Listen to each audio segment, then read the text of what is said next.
We have to start over. Nice. So I'm going to start over a little bit. 1 second. Give me just a second. Okay.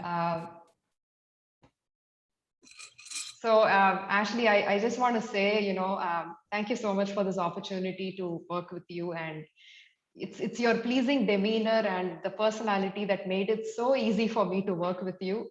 So I really appreciate your open-mindedness and the growth mindset. And I cannot believe it's 3 months already, and this will be our last call.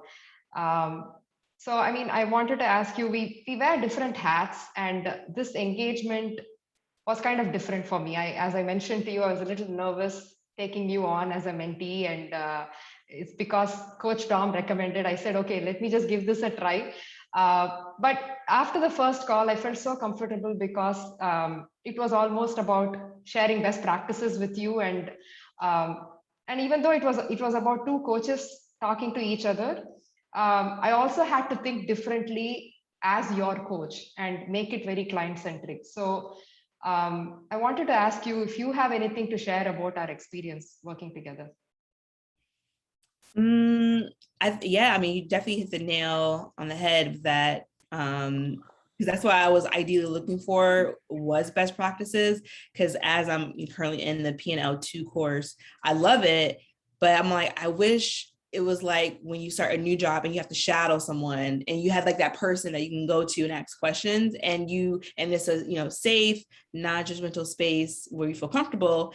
And that's exactly what I found, in a virtual space, which I'm so glad Coach Dom had connected us, because you provided exactly that. You provided me with a framework, with a path to move forward, to assist my clients, to build, long-term sustainable habits, and also reminding me as well, keep holding me accountable. And because I feel like it was twofold. Yes, it was helping me to improve my coaching business, but then I feel like on a personal basis, I've definitely grown as well in regards to like my mindset. Again, and I would specifically say what's different now is listening more and asking more open-ended questions. And just, again, really, like, of course, I'm interested in what my clients have to say, but it's like, now I have these tools and resources to pull out even more deeper information versus just superficial information. And so like with your guidance, you've really helped me to improve on that skill. Awesome, Ashley. I mean, you're already a super coach, and I'm so happy with whatever I had, applied in my coaching that I had to share with you, and you were also able to apply that and see the benefits. So, we worked on improving your time management skills and building meditation as a practice and part of your behavior sequence. So, if you can tell me, how did they help you specifically? Okay, so time management, I mean, it just kind of worked hand in hand of where I'm at right now. And I know, in previous experience, if I don't have structure, things are all over the place, and it's chaotic, and I don't like how it feels, and I don't have control. And so kind of control freak. So I know that I need structure. So honestly, just kind of helped having that daily practice to remind me, because I did find a nice schedule that I wanted to experiment with. And it was just nice because it was just perfect to experiment it, have someone to speak to about it. And it was funny as I think about it, like, you never really gave me input in regards to like, oh, you should do this, or why don't you? It was literally me like, okay, well, I tried this and that didn't work. I'm doing this, but this is working really great.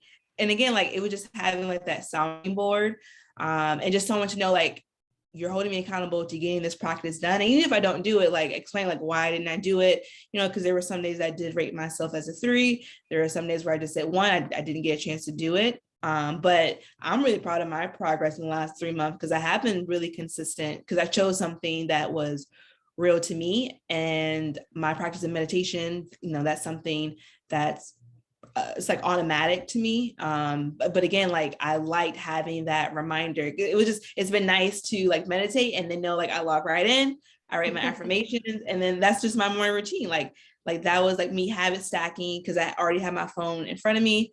And using time management, I had my apps blocked. So, I could just meditate. And then even if I'm writing to you, I don't get distracted with something else and I forget. So, and I feel like that's really what has helped me to stay focused, and to keep me motivated to continue to follow my schedule that I've created. Awesome. I mean, you've been an amazing client. Of all the clients that I've coached, you've been the best in terms of commitment, and that speaks volumes about your dedication and the deeper motivation behind what you want to go after, right? So that kept you kind of focused, and you were able to focus on those priorities as well. So brilliant stuff. And how did the tools and templates that I had shared with you make your job easier and be an even better super coach? I mean, copy and paste, that was the first step. And then, from there, of course, I always think it's helpful in any type of like mentoring, opportunity that you adapt what you received and kind of revise it into your own flow and verbiage. And that's what I did. I just kind of, flowed into like kind of my current process, but I've definitely taken away a lot of what you shared. Like, for example, I love, the scripts for when clients are not engaging with you. I feel like that's been really helpful, because other than that, I would have sent like, oh, hey, just checking in. And this, your script is more of a deep and thoughtful, like, I'm here, like, know that you can always re-engage anytime that we can move forward. And even those who, disengage, but then decide not to move forward, I even feel like that exit process has been a lot more smoother, and I can definitely anticipate them, returning. And I feel like those who have left during our time of us coaching, everyone that has mentioned it's life, things that have happened. It's nothing that like I've done. I've continued to get to getting glowing reviews. I just got another glowing review on my Yelp page, which is like our review website.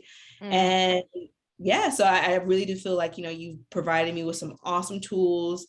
And again, like, I'm the type of person, I am that client, like, you tell me what to do and I'll do it. Because Dom had all great things to say about you. And like, you have really great content, and through our conversations, like even like coaching me, I'm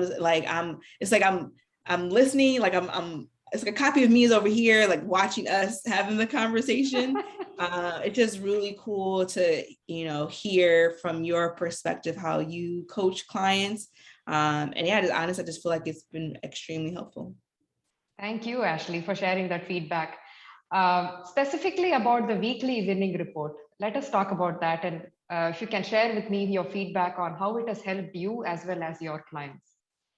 I mean, I love it. I think the one thing that I noticed, like in the beginning, what was a struggle of completing the weekly, because I don't feel like I was 100% spot on with that, was only because one was not writing it down in my planner, and it was on my calendar, but then I noticed the reminder was like an hour before, and I just recently changed it to like being 15 minutes before. But also writing it in my planner. So then that way, if I see that I haven't completed it, I'm like, well, you got to get it done. But I love it because, like I was sharing with one of my clients, because I was just asking her opinion of what does she think about the report.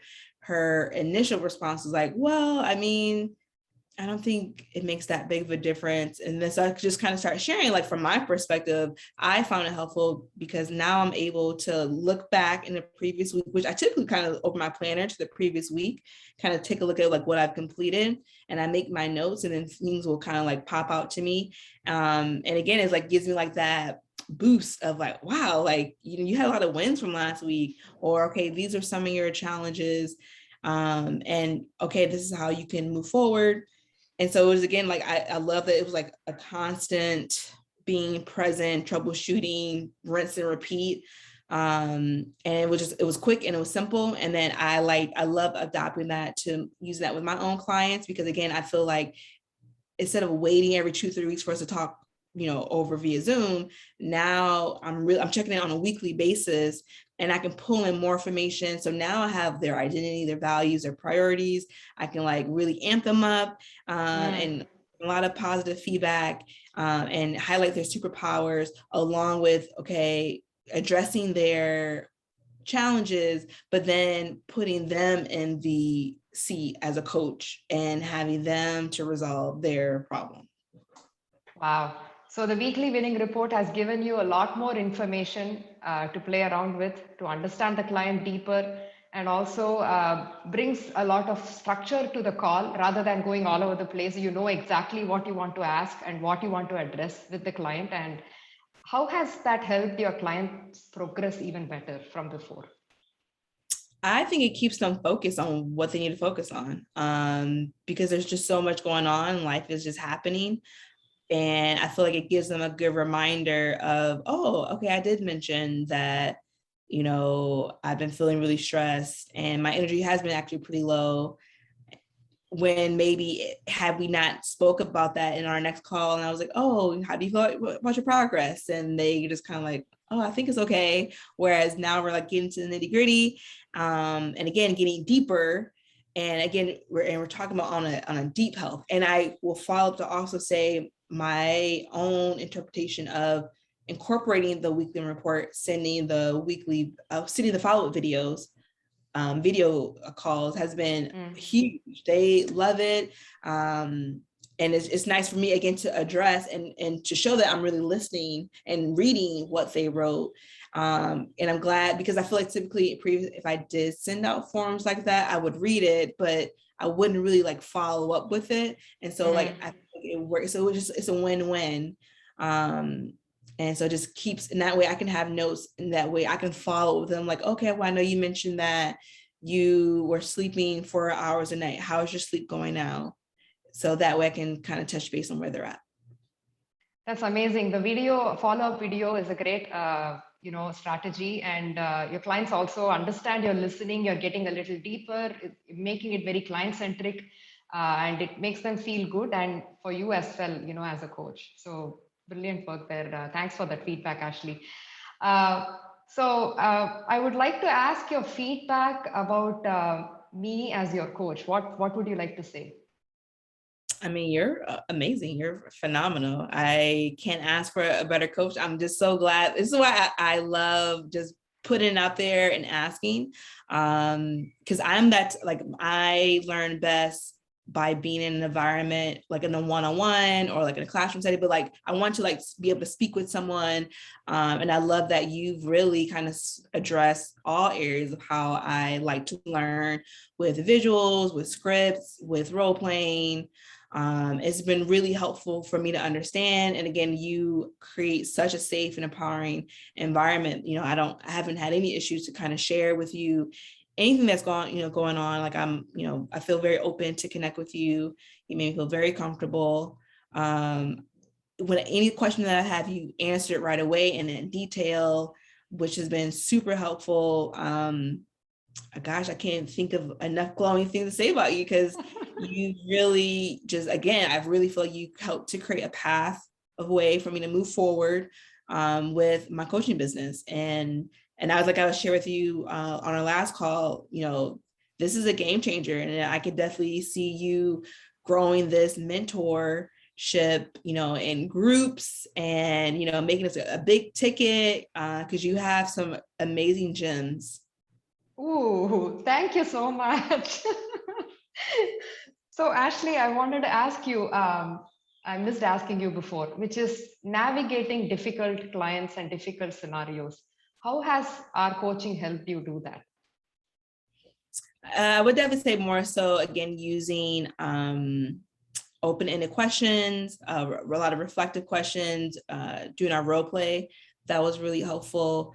And again, just kind of in the moment when I was just sending you a message on Pro Coach, Coach, I had this problem, this is what's going on. And again, and I love how you kind of gave me a couple of different views of how I can do it, resources, PN articles that I can review and look at, which has been really helpful.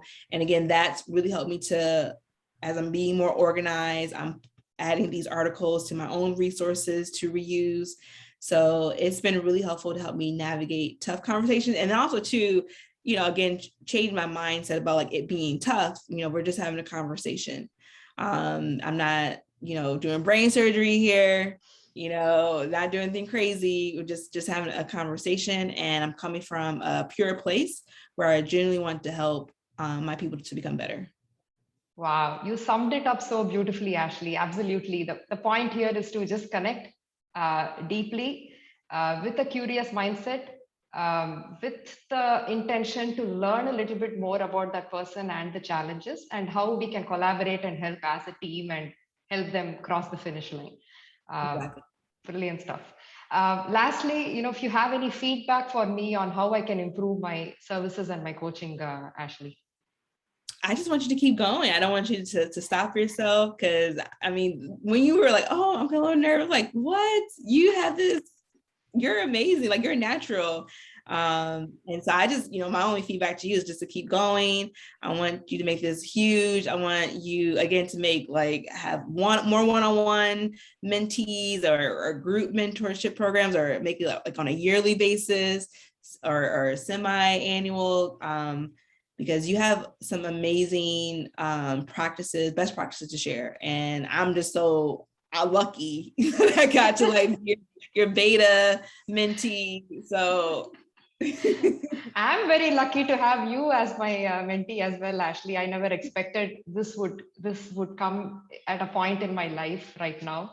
I never even imagined, I never expected, but the opportunity showed up and I just grabbed it. I thought this would help me grow as a better coach as well. I've learned so much from you, Ashley, the way you have been so present with your clients, digging deeper, especially your curious mindset. That is absolutely your strength, right? Where you want to ask those open-ended questions, put the client on the driving seat, and help, and this passion that you have to help them cross that finish line. You've been there, and that is so evident that you want to really help that client from a pure place, like you rightly said. So you keep going. Best wishes, and absolutely, I would love to hear how you're doing. So keep the communication happening, Ashley. I will promise. So Ashley, are you ready for a role play? Yes. Okay, one second. I'm just going to share the screen here. This is again a very, are you able to see? Yes. Okay, so again, a very, very common scenario. I'm sure you've come across in your coaching practice a lot. So meet Stella. She's a 42-year-old mom, weighing 82 kilos at 157 centimeters tall, loves to run and strength train, lives with her husband and 2 children. She's very consistent with her activity. She's been trying to lose weight for almost 12 years, jumping from one diet to another, and has been misguided plenty. It's been 2 months into the program, and ever since she enrolled, she's been consistent with the practices week on week. She prefers to work with hand portions. She has been seeing progress in terms of inch loss and the way her clothes fit. Her meal satisfaction is much better from following a consistent plan, and her cravings are down. But here is the clincher. However, she shares, it's been 2 months since we started working together. I see no change on the scale. I haven't progressed one bit and I feel demotivated, not sure what's going on.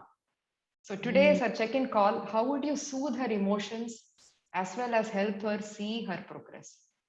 That's good. Let's see. After we open this up, just let's see. Okay, well, I'll just start it off as we're doing a check-in call. Okay, so let's we get to connect. Tell me, how's it been going? Hey, coach. I mean, it's not been going great. Tell me a little bit more. What's not been going great? Well, it's been 2 months since we've started working together, and I see zero change on the scale. I could understand. That could definitely be frustrating. Yeah, I mean, it's really crazy, right? I mean, you would think there would be some progress on the scale, but it's zilch.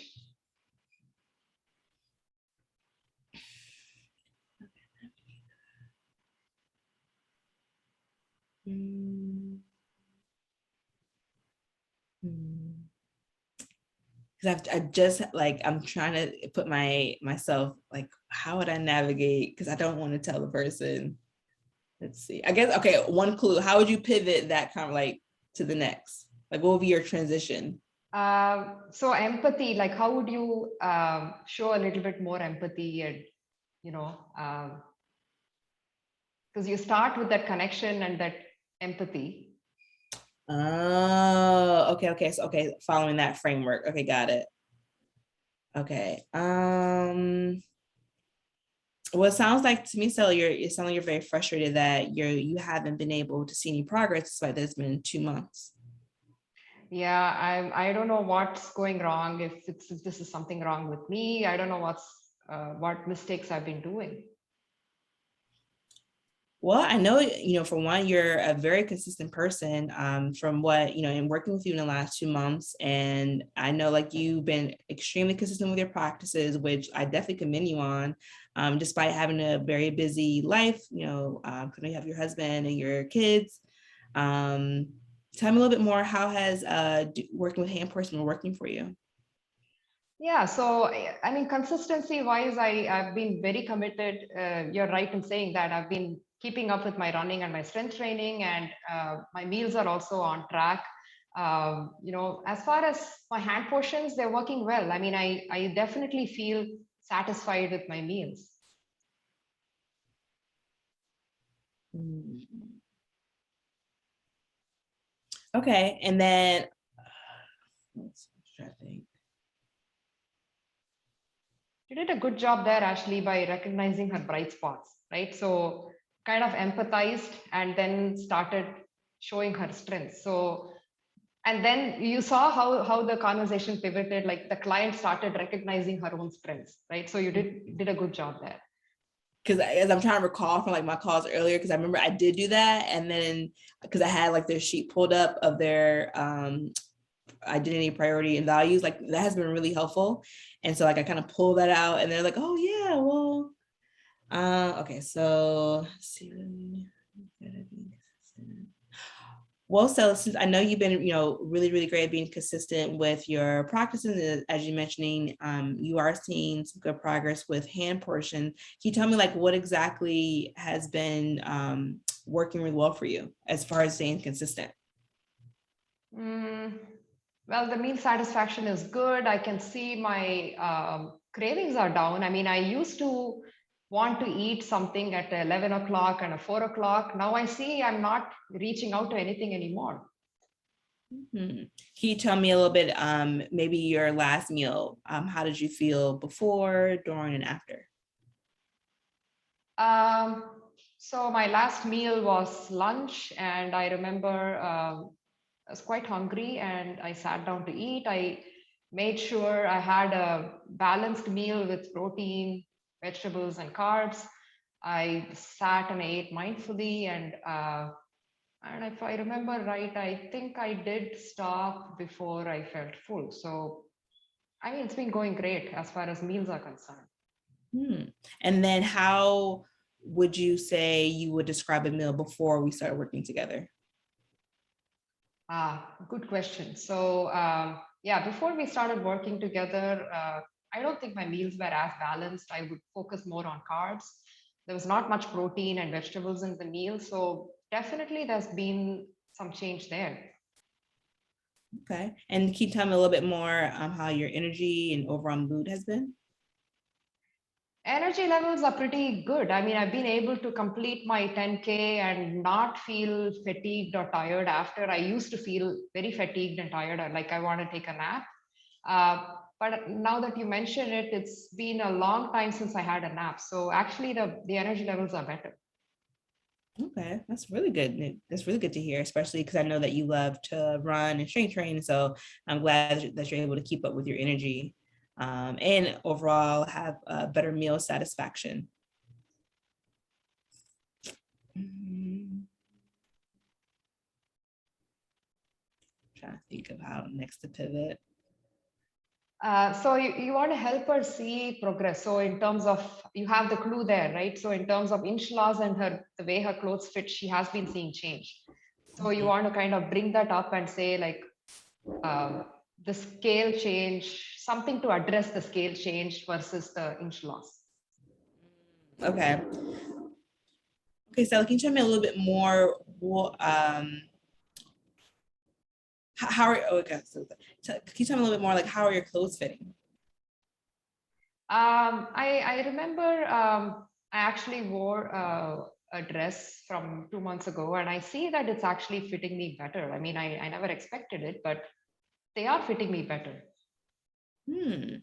So on one hand, you're mentioning that you're getting frustrated because it's been 2 months and you're not seeing any change on the scale. But on the other hand, it does sound like you are making progress because the dress that you wore 2 months ago didn't fit the same as it does now. Yeah, actually, you are right. I mean, clothes are fitting better, but the scale doesn't move. What gives? Well, let's take a look at your strength training. How has your training been going?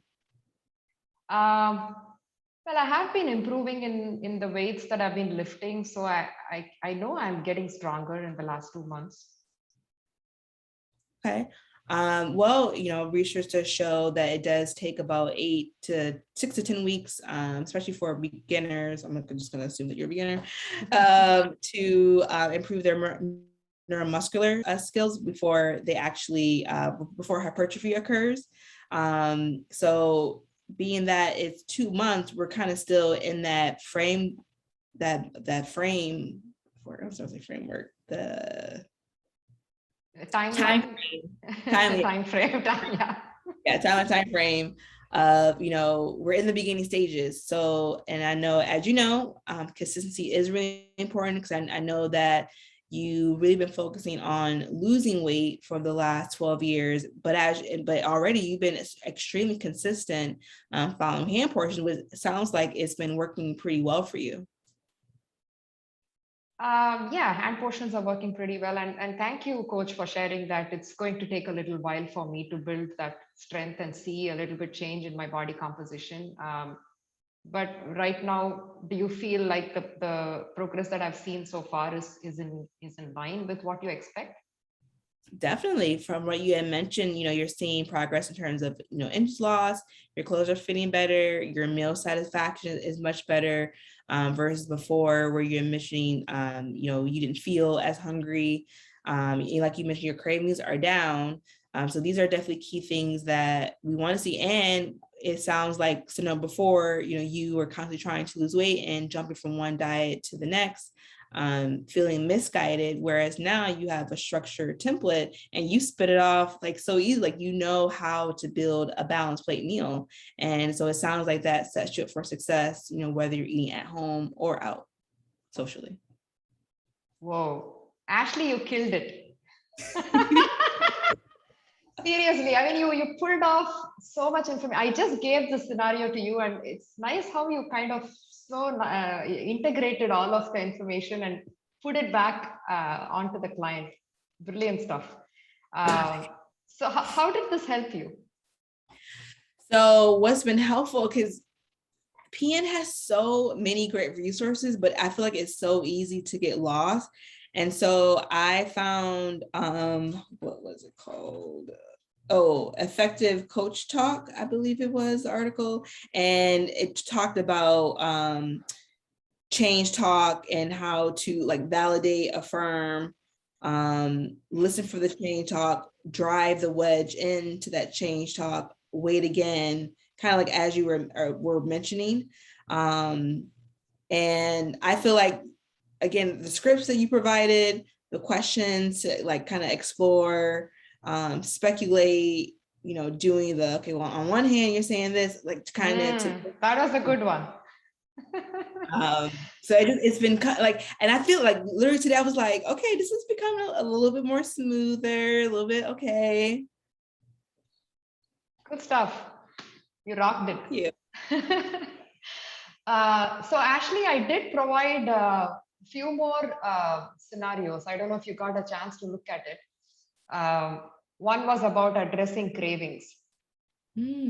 Right. So this is very interesting because we finally found out that the word no and don't eat are triggers for my client to actually start binge eating. So kind of peeled the layer and we understood that those were the triggers, and she wanted to improve her relationship with food. So this is an experiment we did. She would actually binge eat peanut candy, and I told her, how about if we, instead of coming from a deprivation space and a scarcity mindset, how about we do an experiment for the next 1 week where you allow yourself to eat it every single day? Do you want to try it? So, and she's like, okay, you know what? I'm okay to do it.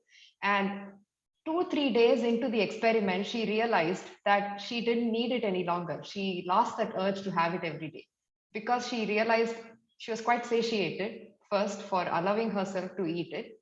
And she also understood that she could have an opportunity to eat it another time if she wanted, and she didn't have to now eat it every single day. So that really worked. And also the PNL2, the resource on resistance monster. I don't know if you have covered that in your lessons already. How you think of your resistance as a monster on the other end, where you're playing tug of war with the monster, and you name that monster, right? Whatever name you want, you can give that to the monster. And what if you're on the other side tugging the rope with that monster on the other end? You're providing resistance, which means as you keep tugging, the monster is growing stronger, right? Which is the resistance. So what if you just let go of that resistance suddenly? And my client said, oh, the monster would fall. Exactly. You want to hold the power to your choices and not fall a victim to that resistance on the other hand. So then when we did that role play, she really kind of understood what I meant. And it was so easy for her to let go of those cravings. Wow. So that was one, yeah, that was one scenario. And the other one was teenager having difficulty staying consistent. So here we had to really use her bright spots and dig into her deeper motivation. So she plays the violin and she also sings.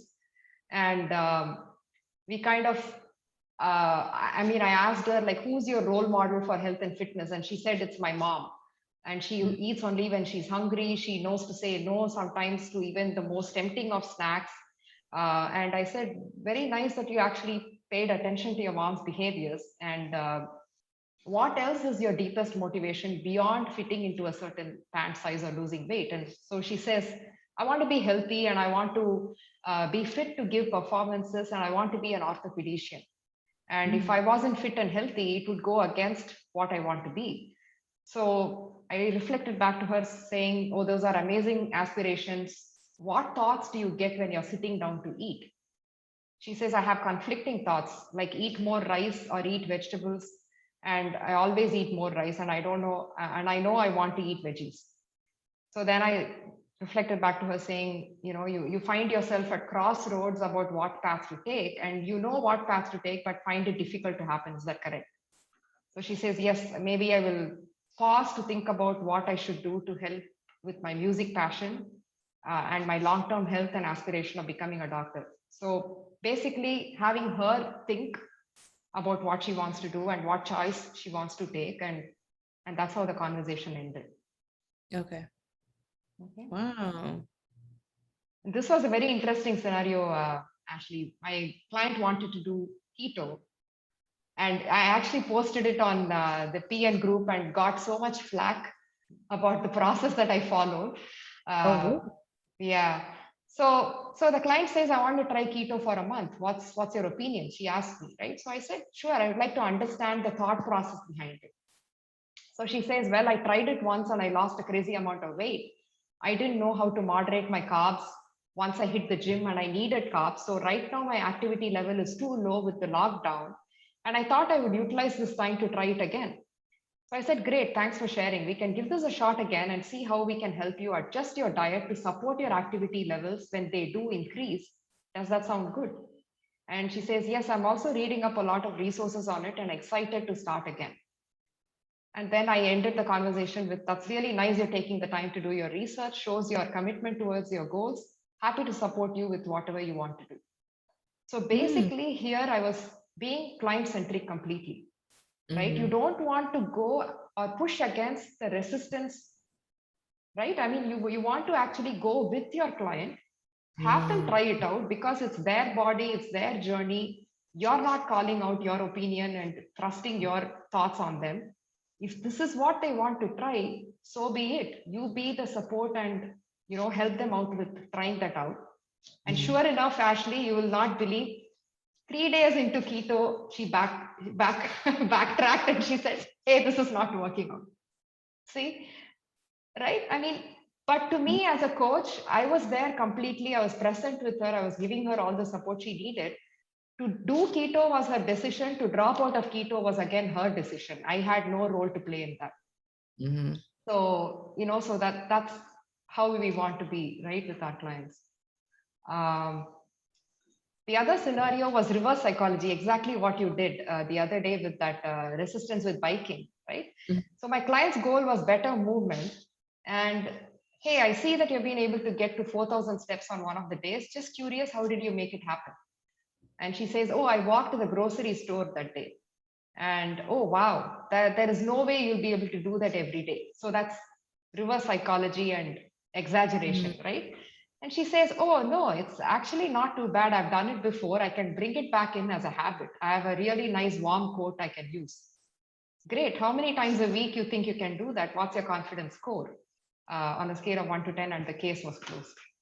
So it was as simple as sometimes, the reverse psychology helps a lot. Like you put it back on them and say, hey, I'm sure you cannot do it.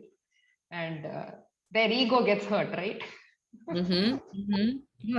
I'm like, you've already pulled out, because now I'm like, I have more questions because I have a couple of client scenarios that's like relates to all this. This was another one, good days and bad days. So how you have a nice week and then the weekend comes and then you do all kinds of things, right? Right. So my client had a question like, I ate a bag of chips and 5 dairy milk chocolates. How do you deal with such days? So then you say, I've been in such situations and I can totally understand where you're coming from. Let us try to understand this a little bit further. So you really enjoy chips and dairy milk. Yeah, half a pack I enjoy, the rest I just eat mindlessly. I ate one first, I saw everyone eating and I ate it too. What is it that you enjoy? And she says, it's not that I enjoy eating those, it makes me feel I can slack off a little and feel liberated.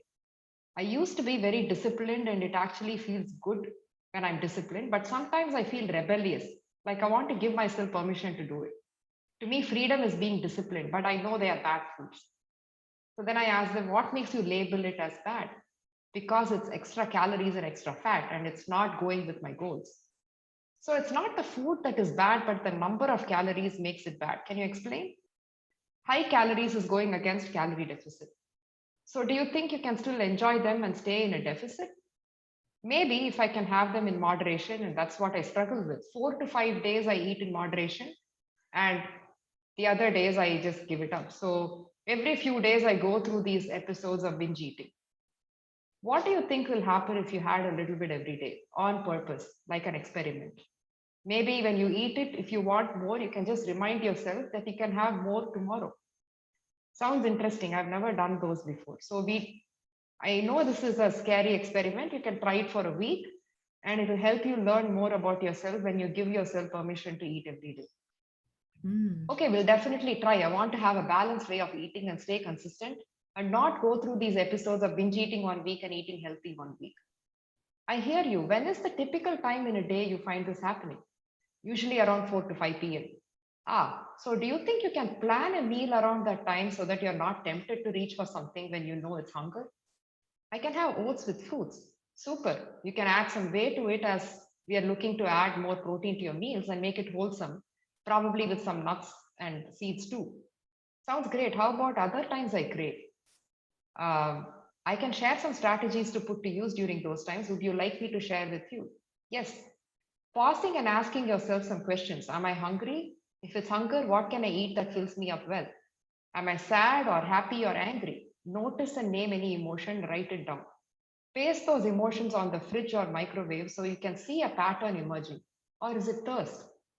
Great, I don't drink much water. Maybe that's it. Thank you so much. I'll put all these strategies to use and let you know. So, how did you feel, Ashley, with these scenarios? So good. Like it really helps the client to their again, being a guide to pull out the deeper problem at hand. But it makes so much, it's so clear because hopefully this will be quick. One client that I have, Samantha.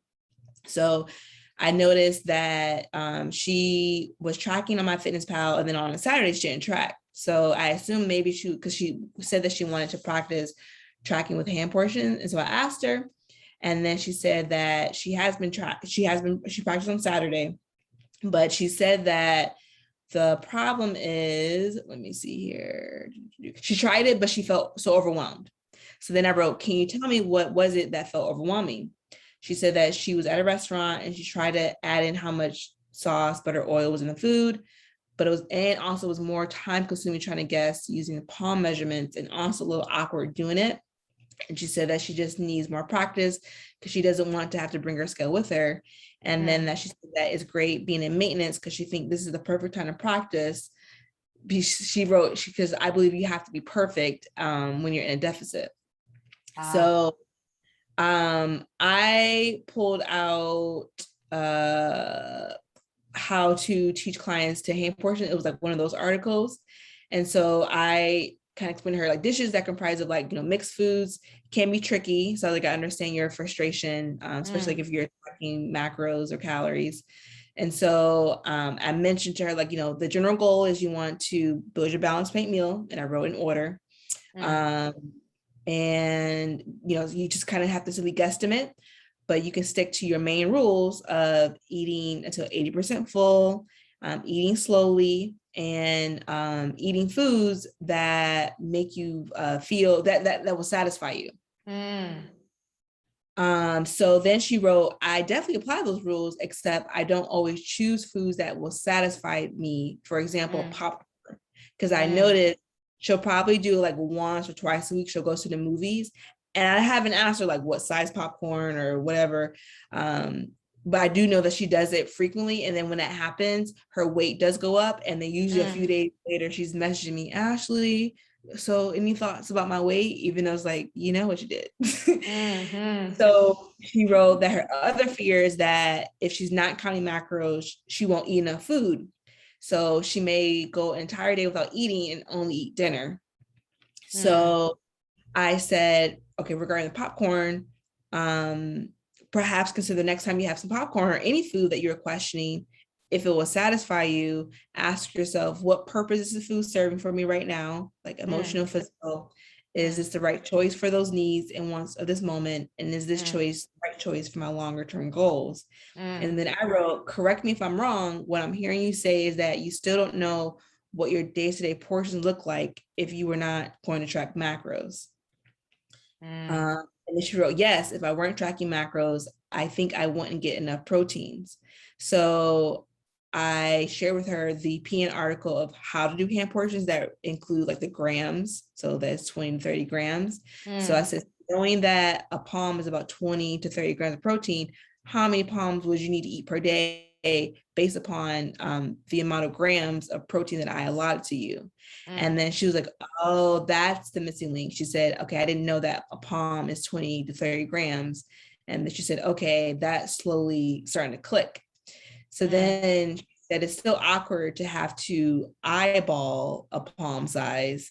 So I just shared with her the calorie control guide. So, so that way she can see, typically for women, we might need 1 or 2 palm sizes. So you just kind of have to put your hand out, guesstimate. And then I said, and I wrote, and I'm just going to reinforce, even if you don't know, eat 80% of your meal. Absolutely. I mean, if you eat 80%, you're going to stay on track. Right.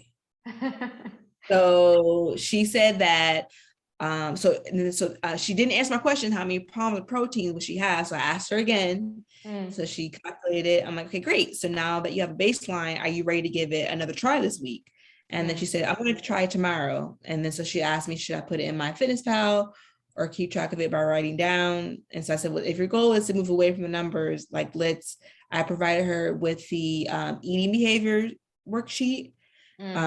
She can write down the mealtime, what she ate, and like what she was feeling, doing, and thinking. Because I reminded her that, again, we're practicing move away from the numbers and moving towards more mindful eating. And then I also provided her with the hunger guide, so that way she can reflect meal to meal. Beautiful. Fantastic work. So much details you are able to pull out of that client and help her out. I mean, awesome stuff, Ashley. I think so too. And then, so I guess if you can provide just, I feel like one the keto script. That was really helpful. So I had a new client. So she wrote, I haven't decided yet, but if I do this vegan, like so coach, doing nutrition coaching as a vegan, will it still be effective?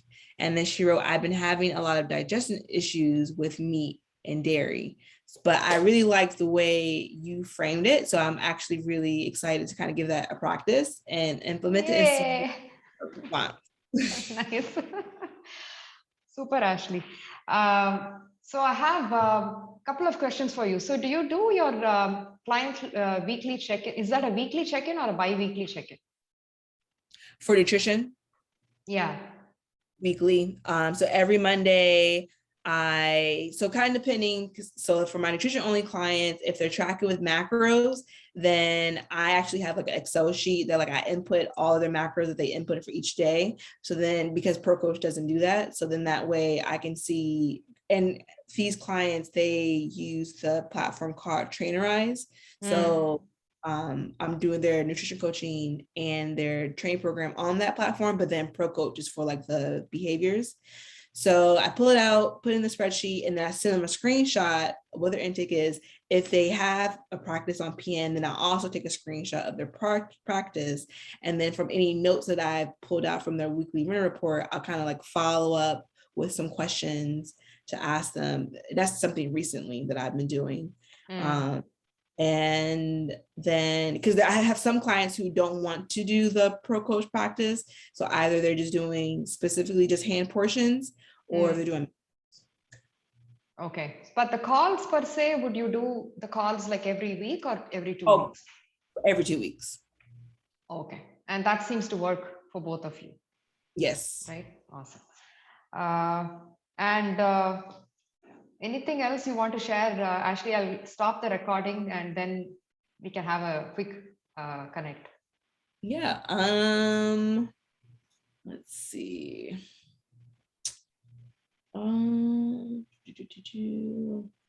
Like I have one client, her name is Yahira, and what I'm noticing with her, I think she's afraid of carbs. So last week we had our one-on-one call and she made the commitment that she's going to make a list of all her meals and send them to me before she goes grocery shopping. And so she sent me her list. And then she had also mentioned in her note that she had been PMSing and that she usually wants bread or pasta. And so she said that she actually bought some bagels that morning. And so I just said, okay, this list looks great. Since it's the time of the month, it's very normal and common to desire carbs. Now with this in mind, because she's also kind of in a fat loss, I'm like, we can always consider, bumping up your intake to give you what your body needs. And I remind her that we don't have to stick to rules. And then that way we can kind of adjust to improve our relationship with food. And I also had mentioned to her, you mentioned in our last one-on-one that you have been feeling stressed. So perhaps the increase in macros can make you feel better. And maybe what we can do, we could check in 2 weeks to see how you feel. And I then asked her, how does that sound? And then she said, yes, that sounds good. And she said, you're right. I need to work on my relationship with food. I almost didn't buy the bagels because in my head, I was considering it as bad food.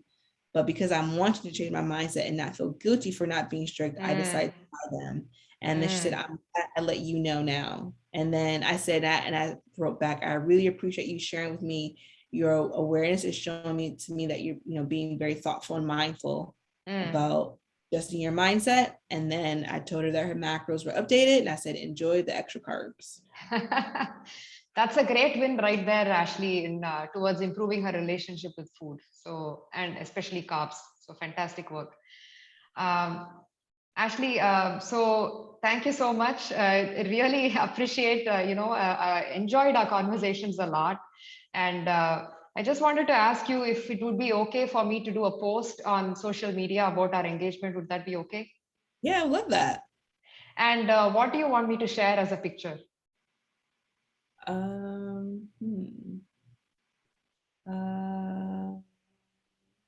can find a picture to send to you. Awesome. And maybe I'll capture a snippet from our Zoom conversation today, like where you shared about the feedback about my coaching. I'll just kind of record that and post that. Would that be okay as well? That's perfect. Awesome. Thank you so much, Ashley. It's been lovely knowing you and working with you and connecting with you. I really appreciate. If you're coming down to India, absolutely, we should connect. Make a trip on vacation or something like that, and I'll absolutely host you. That is on my bucket list. So I will definitely take you on that offer. I love to travel. So I'm all like, India. Nice. Awesome. I would love that. Take Thank you care, for Ashley. Lots of hugs and kisses to you. You rock. Badass, strong woman. I absolutely love what you do. Oh, thank you so much. Right back at you. Thank you. Thank you. And Ashley, if I can ask for a favor, would you be able to give me like a couple of exercise choices to build the glutes? Like if I were strength training 6 days a week, how many times a week would you say I would do those burnout exercises that you shared? Oh, I would just do that twice, maybe Twice 3 times. Mm-hmm. 2 to 3 so times. what are you doing now for your glutes? Nothing, just squats, deadlifts. Okay. Well, you need hip thrusts, that's for sure. Hip thrusts, not really. I mean, they're not part of the program. Very rarely, like once in few months. Oh yeah, you need hip thrust. You need to add those in. Barbell hip thrusts for sure. That's gonna definitely help with the glutes. Yes. Okay, and these banded works, right? The banded Yes. workout. Yes. Would you do all of those? Like you have 6 of them, I think, 6 exercises. So that burnout, so I would do like the one video one day and then the other video another day. And I would just do it, maybe 4 to 6 weeks and then, swap it out. I don't know if you have Brett's book, but I definitely recommend purchasing that. I think I do. Oh, good. So if you look towards the back, actually not that one, but his Glute Lab book. No, I don't have that. How do you order it? Is it available somewhere? You can get it off of Amazon. Yeah, so purchase that book. That's going to be your Bible. Because it's really nice is he offers a lot of different plans, 4-week plans for beginner, intermediate, advanced. He even gives plans for those who are like powerlifters, CrossFit, mixing in those 2 sports. And then again, what I really like about it is that like he will outline like, okay, these are frontal plane abduction movements, and he'll list a movement. So, and that's why I always say like, things that I list are just suggestions because there's just so many different variations. You want to find a variation that works and feels best for you, where you feel it more in your glutes, and then just kind of play around with like your stance, your foot flare.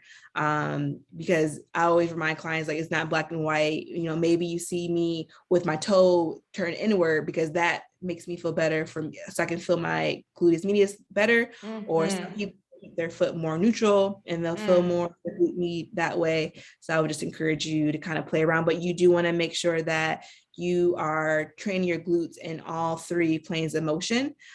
So hip extension, hip external rotation, and hip abduction. And those exercise plans would cover all of those, all 3 different planes, right? Exactly. Okay. So the burnout that I gave you, they cover all the planes except for hip external rotation.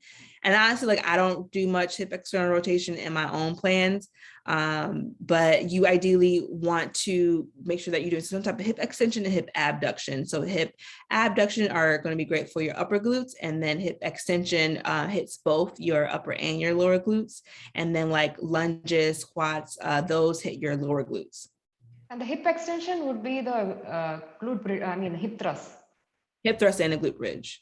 Okay, got it.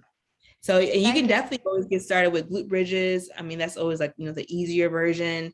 I just recommend maybe use like smaller plates instead of the bigger plates, because if you use smaller plates, you'll have more range of motion as you extend your hip. But either or, just, and as far as like, training your glutes, I mean, that can range from 3 days a week to 6 days a week. It really just kind of depends. But if you're not doing any, hip extension at all, or any hip abduction, you're going to see results like training your glutes 3 to 4 times a week. Yeah, with no hip thrusts, I think I have only this band to play around with. So 3 to 4 times a week would be okay, right? Yes. Thank you so much, Ashley. Welcome, Take coach. care. Lots of love. Stay connected. Let me know how things are going. Okay, I will, I promise. Okay. Bye. Hi, coach. See you. See you. Bye.